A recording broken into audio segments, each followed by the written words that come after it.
আমার স্বামী পরকীয়া লিপ্ত, নামাজ পড়ে না, আমি কিছু বললে আমাকে বাড়ি থেকে বের করে দেয়, মারধর করে, এতে আমার করণীয় কি? তাকে ভুল পথ থেকে ফেরাতে। দেখুন, পরকীয়া, বিবাহিত মানুষ বিবাহ করার পরও অবৈধ সম্পর্ক, এটা এখন মহামারীর মতো হয়ে গেছে, ঘরে ঘরে হয়ে গেছে।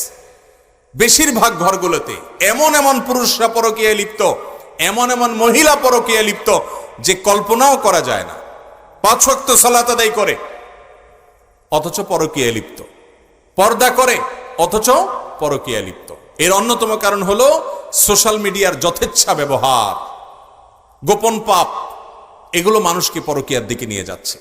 এবং আকাশ সংস্কৃতি, যেটা পশ্চিমা দুনিয়া থেকে আমাদের এখানে আমরা আমদানি করছি, আমাদের পার্শ্ববর্তী দেশ থেকে আমরা আমদানি করছি, এগুলোও আমাদের পরিবারগুলোকে ধ্বংস করে দিচ্ছে, আমাদের সংসারগুলোকে অশান্তির সাগরে হাবুডুবু খাওয়াচ্ছে। ভাইরা আমার, এই জন্য 1 নম্বর কথা হলো ঘরে তাকওয়ার চর্চা থাকতে হবে, তাকওয়ার চর্চা থাকতে হবে, কোরআন এবং সুন্নাহর তালিম থাকতে হবে। কোরআনের আয়াত পাঠ করে, হাদিসে রাসূল পাঠ করে ঘরোয়া মজলিসে তালিম চালু করবেন, নিজেদের মধ্যে কোরআন হাদিসের চর্চা বাড়াবেন, তাকওয়া বাড়াবেন এবং মুত্তাকি পরহেজগার ফ্যামিলিগুলোর সাথে বন্ধুত্ব করবেন।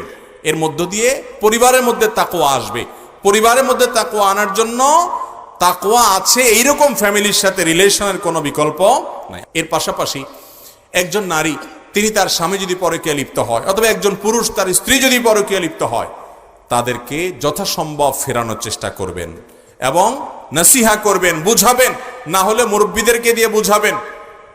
তাতেও যদি না হয়, তার সাথে তিনি ঘর করবেন কি করবেন না, যেহেতু তিনি হারামে লিপ্ত, সে বিষয়ে ডিসিশন তাকেই নিতে হবে। কিন্তু শরীয়ত তাকে বাধ্য করে না যে তিনি পরকীয়া লিপ্ত হয়ে গেছে তাই তালাক হয়ে গেছে, এরকম কোনো কথা শরীয়তে নাই।